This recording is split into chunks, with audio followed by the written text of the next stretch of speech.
നമുക്ക് ആദർശിന്റെയും നയനയുടെയും നാളത്തെ നല്ലൊരു കഥ കേട്ടാലോ? വീഡിയോ ഇഷ്ടപ്പെടുവാണെങ്കിൽ ഒന്ന് ഹൈപ്പ് ചെയ്യാൻ മറക്കരുതേ. ആദ്യമായി കാണുന്നവരാണെങ്കിൽ സബ്സ്ക്രൈബ് ചെയ്യാനും മറക്കരുത് കേട്ടോ. അങ്ങനെ നമ്മൾ കാണുന്ന അനിയും അവന്തികയും കൂടെ സംസാരിക്കണ സമയത്ത് അവന്തിക അനിയോട് പറഞ്ഞു, എത്രയും പെട്ടെന്ന് അനാമികയെ അങ്ങോട്ട് ഒഴിവാക്കുന്നല്ല നല്ലത്. പൈസ കൊടുത്ത് ഒഴിവാക്കാൻ പറ്റുമെങ്കിൽ അതല്ലേ അനിയേട്ടാ നല്ലത്. അനി പറഞ്ഞു, അതൊന്നും ശരിയാവുന്ന കാര്യമല്ല. അല്ലെങ്കിലും മുത്തശ്ശ സമ്മതിക്കത്തൊന്നുമില്ല. മുത്തശ്ശന്റെ സമ്മതം നോക്കിക്കൊണ്ടിരുന്നിട്ടുണ്ടെങ്കിലേ അനിയേട്ടന്റെ ജീവിതം തീരും. ഒരു പക്ഷേ ഈ പറയുന്ന അനാമിക പണത്തിന് വേണ്ടിയിട്ടാണ് ഇങ്ങനെ വലിച്ചു നീട്ടിക്കൊണ്ട് പോകുന്നെങ്കിലോ ഈ ജന്മത്തില് അനിയേട്ടന് ഡിവോഴ്സ് കിട്ടുമെന്ന് തോന്നുന്നുണ്ടോ? ഒരിക്കലും ഇല്ല. ഞാൻ എന്റെ അഭിപ്രായം പറഞ്ഞുള്ളൂ. അനിയേട്ടന്റെ ഇഷ്ടം പോലെ എന്താന്ന് വെച്ചാൽ ചെയ്തോളാൻ പറഞ്ഞു. അപ്പോഴേക്കും അനി പറഞ്ഞു, അത് പിന്നെ ഞാൻ അതിനെക്കുറിച്ച് ആലോചിക്കാതിരുന്നില്ല. പക്ഷേങ്കിൽ അവൾക്ക് ഒരു പൈസ പോലും കൊടുക്കാൻ ഞാൻ തയ്യാറല്ല. എന്തിന്? അതെ, ഈ കുടുംബത്തില് എല്ലാരും നല്ല കഷ്ടപ്പെട്ട് തന്നെ ജീവിക്കണേ. അങ്ങനെ കഷ്ടപ്പെട്ട് ജീവിക്കുന്നവരുടെ പൈസ കൊണ്ട് അങ്ങനെ ഓസിലിപ്പ അവള് ജീവിക്കണ്ടെന്ന് പറഞ്ഞു. അവന്തേക്ക് പറഞ്ഞു, കാര്യമൊക്കെ കാര്യ അനിയേട്ടാ. പക്ഷേങ്കില് അവൾക്ക് ചിലപ്പം പണം വേണമെങ്കിലോ അല്ലാതെ അവൾ ഒഴിഞ്ഞു പോകത്തില്ലെങ്കിലോ തന്റെ ജീവിതം നശിച്ചാലും കുഴപ്പമില്ല. അനിയന്റെ ജീവിതം ഒരു കാരണവശാലും നല്ല രീതിയിൽ പോവലെന്ന് വിചാരിച്ചിട്ടായിരിക്കും അവൾ മുന്നോട്ട് പോയിക്കൊണ്ടിരിക്കുന്നത്. അവളുടെ സ്വഭാവത്തെക്കുറിച്ച് എല്ലാരും പറഞ്ഞെനിക്ക് നല്ല അറിവുണ്ട്. അതിന്റെ അടിസ്ഥാനത്തിൽ പറയാ, എത്രയും പെട്ടെന്നെങ്കിൽ അത് ഒഴിവാക്കുന്നല്ല നല്ലത്. ഇനിയിപ്പം 3 മാസം കഴിയുമ്പോൾ വീണ്ടും വിളിക്കുമല്ലോ. അവൾക്ക് എത്ര രൂപയാന്ന് വെച്ചാൽ കൊടുത്താലേ കുറച്ചൊരു എമൗണ്ട് കൊടുത്തിട്ടുണ്ടെങ്കിൽ അവൾ ഒഴിവായി പോകണം. നല്ല കാര്യമല്ലേ? അല്ലെങ്കിലും അത്രയും പൈസ കൊടുത്തെന്ന് ഓർത്തോണ്ട് അനന്തപുരി തറവാട് തകർന്നു പോകാനൊന്നും പോകുന്നില്ല. അനിയേട്ടന് രക്ഷപ്പെടാൻ പറ്റിയ ഏറ്റവും നല്ല മാർഗമാന്ന് പറഞ്ഞു. അതൊക്കെ പറഞ്ഞിട്ട് അവന്തി അങ്ങോട്ട് പോയി കഴിഞ്ഞപ്പോൾ അനി ഇങ്ങനെ ആലോചിച്ചു, അവള് പറയുന്നതിലും കാര്യമുണ്ട്, സത്യമായിട്ടുള്ള കാര്യമാണ്. പക്ഷേങ്കില് അത് എത്രമാത്രം പ്രാക്ടിക്കലാണെന്നറിയില്ല. ഒരിക്കലും അവൾക്ക് 1 രൂപ പോലും കൊടുക്കലെന്ന് ആഗ്രഹിക്കുന്ന ആളെ താന്. അതുപോലെ തന്നെയാണ് തൻ്റെ മുത്തശ്ശന്. അവള് ചെയ്ത പ്രവൃത്തികളൊക്കെ വെച്ച് നോക്കുമ്പോൾ അവളെ പണ്ടേ ജീവിതത്തിൽ നിന്ന് ഒഴിവാക്കേണ്ട സമയം കഴിഞ്ഞു. പക്ഷെ പൈസയ്ക്ക് വേണ്ടിയിട്ട് ഏതറ്റം വരെ പോകുന്നവൾക്ക് വേണ്ടിയിട്ട് അങ്ങനെ പൈസ കൊടുക്കാനായിട്ട് എനിക്കൊരു ബുദ്ധിമുട്ടും കാര്യങ്ങളും ഉണ്ടായിരുന്നു.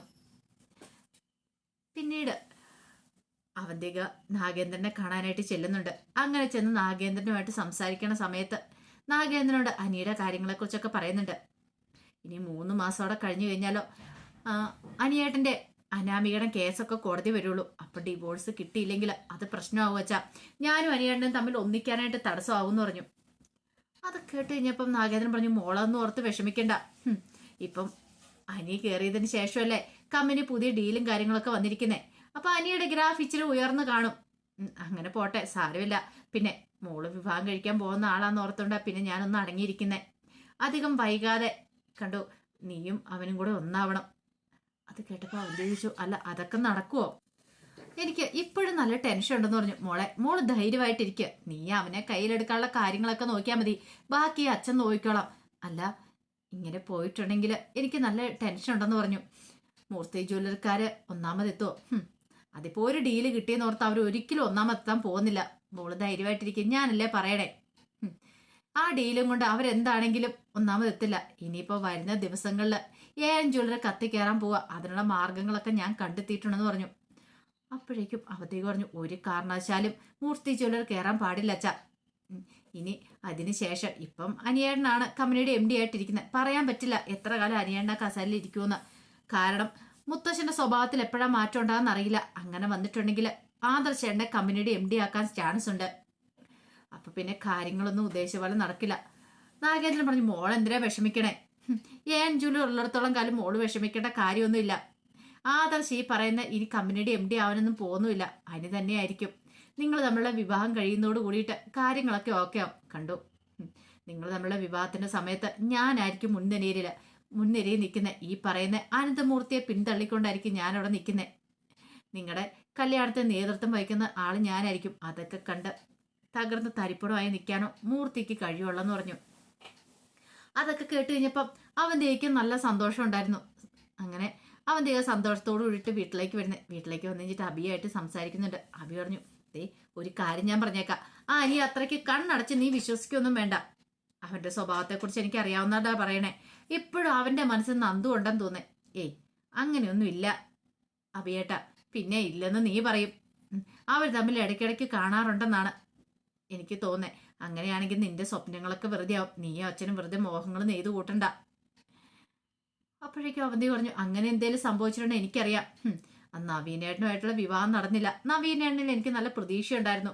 പക്ഷെ അനിയേട്ടനെ കുറിച്ച് അച്ഛൻ പറഞ്ഞു കഴിഞ്ഞപ്പോഴാ പിന്നെ ഒരു സമാധാനമായത്. അതുകൊണ്ട് ഇനിയിപ്പോൾ എനിക്കൊരു പേടിയില്ലാതെ ഞാൻ മുന്നോട്ട് പോയിക്കൊണ്ടിരിക്കുന്നത്. മൂർത്തി ജ്വല്ലറി തകർക്കണമെങ്കിൽ അനിയേട്ടനെ സ്വന്തമാക്കിയാൽ മതിയുള്ളൂ, അല്ലാതെ അനിയനോട് അത്ര മുടിഞ്ഞ പ്രേമമായിട്ടൊന്നും അല്ലാന്ന് പറഞ്ഞു. അബി പറഞ്ഞു, നിന്റെ ഐഡിയാസും കാര്യങ്ങളൊക്കെ കൊള്ളാം. അബിക്ക് എങ്ങനെയെങ്കിലും അവർ രണ്ടുപേരും ഒന്നിക്കണം എന്നാ. അങ്ങനെയാണെങ്കിൽ ഇവള് പിന്നെ ഏൺ ജ്വല്ലറി ആധിപത്യം സ്ഥാപിക്കാൻ പറ്റില്ലല്ലോ. ആ ഒരു സമാധാനത്തോട് കൂടിയിട്ടാണ് അബി സംസാരിക്കുന്നത്.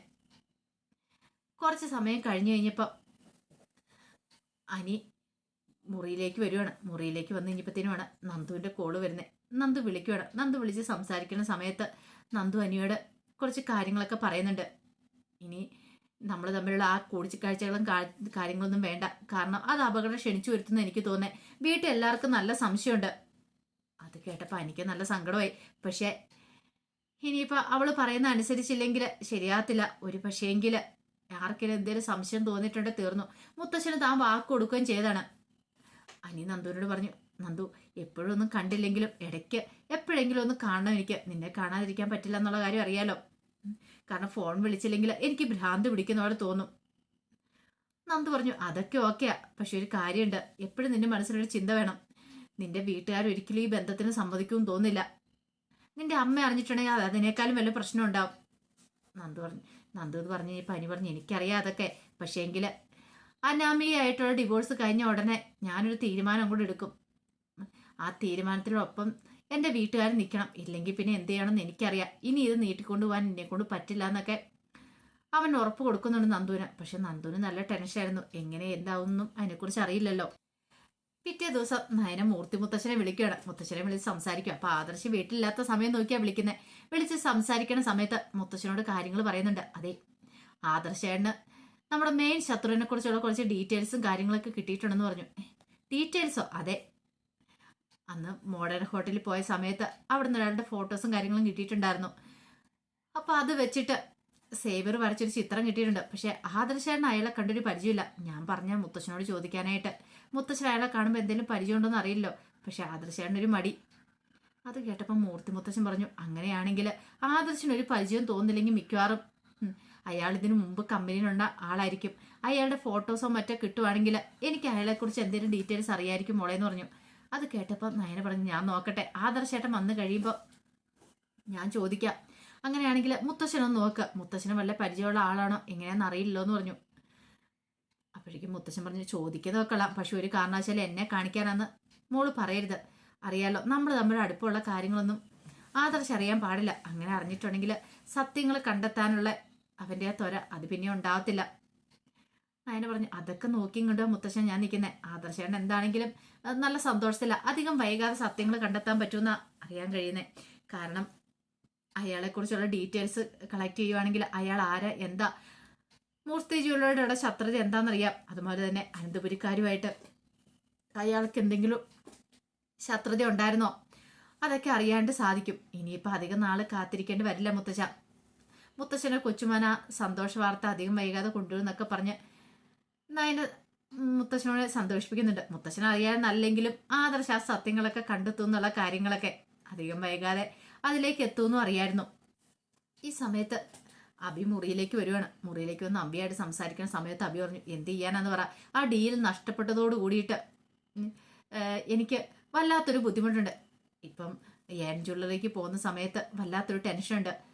അത് കേട്ട് ഇനിയിപ്പോൾ നവ്യ മനസ്സിലെങ്ങനെ പറയാം, എടാ ആ ഡീലെന്നല്ല ഇനി ഒരു ഡീലും കിട്ടാൻ പോകുന്നില്ല നിനക്ക്. ഏതെങ്കിലും ഒരു ഡീല് നീ ചുണയുണ്ടെങ്കിലൊന്ന് നേടിയെടുത്ത് കാണിക്കുക. നീ ആ ജ്വല്ലറിയിലേക്ക് കാല് വെച്ചോട് കൂടിയിട്ട് ജ്വല്ലറിയുടെ കഷ്ടകാലം തുടങ്ങി. ഇനി ഒരിക്കലും ഏൺ ജ്വല്ലറി കുതിച്ചു വരാനായിട്ട് പോകുന്നില്ല. ഇനി മൂർത്തി ജ്വല്ലറി ആയിരിക്കും കത്തിക്കയറാൻ പോകുന്നത്. അപ്പോഴേക്കും അഭിയോജിച്ചു, എന്താണെന്നവി നീ എന്താ ആലോചിക്കണേന്ന് ചോദിച്ചു. അല്ല, ഞാനിങ്ങനെ ആലോചിക്കുമായിരുന്നു, ഇനിയിപ്പം നിന്റെ ദോഷം കൊണ്ടാണോ എന്നൊക്കെ എല്ലാവരും പറയുമെന്ന്. അങ്ങനൊന്നുമില്ല. പക്ഷെ അനി ചതിച്ചോണ്ടാ, അല്ലായിരുന്നെങ്കിൽ ആ ഡീല് കിട്ടിയാലും. ആ ഡീല് കിട്ടുമായിരുന്നെങ്കിൽ ഏൺ ജ്വല്ലറിക്കാരുടെ ഗ്രാഫ് കുറച്ചുകൂടി ഉയർന്നേരം. അല്ല സാരമില്ല, ഇനിയും സമയമുണ്ട് മൂർത്തി ജ്വല്ലറിക്കാർക്കിട്ട് പണി കൊടുക്കാനായിട്ട്. അതെന്താണെങ്കിലും ഞാൻ കൊടുത്തിരിക്കും എന്നൊക്കെ അഭി പറയണം. അപ്പോഴേക്കും നവ്യ മനസ്സിൽ പറഞ്ഞു, അതൊരിക്കലും നടക്കില്ലടാ, ഈ ജന്മത്തിൽ നടക്കില്ല, ഞാൻ ജീവിച്ചിരിക്കുന്നിടത്തോളം കാലം നടക്കില്ല എന്നൊക്കെ നവ്യം പറയുന്നുണ്ട്. അപ്പൊ അതിന്റെ കഥകളൊക്കെ കാണാൻ പോകുന്നത്. ഇനി എന്താണെങ്കിലും അധികം വൈകാതെ നാഗേന്ദ്രനെ കുറിച്ചുള്ള വിവരങ്ങളൊക്കെ കിട്ടും ആദർശിന്. അയാൾ എന്താ ഏതാന്നൊക്കെയുള്ള കാര്യങ്ങളൊക്കെ അത് കിട്ടിക്കഴിഞ്ഞിട്ടുണ്ടെങ്കിൽ കാര്യങ്ങൾ കൂടുതൽ എളുപ്പമാകും. പിന്നെ അറിയാലോ, അനന്തപുരിയുടെ പ്രധാന ശത്രു അയാളെന്നുള്ള കാര്യങ്ങളൊക്കെ വെളിച്ചത്ത് വരികയും ചെയ്യും. അപ്പോൾ ആ വിശേഷങ്ങൾക്കായി നമുക്ക് എല്ലാവർക്കും കാത്തിരിക്കാം കേട്ടോ. ഒരിക്കൽ കൂടി എല്ലാവർക്കും ശുഭരാത്രി നേർന്നുകൊണ്ട് നിർത്തുന്നു. നന്ദി.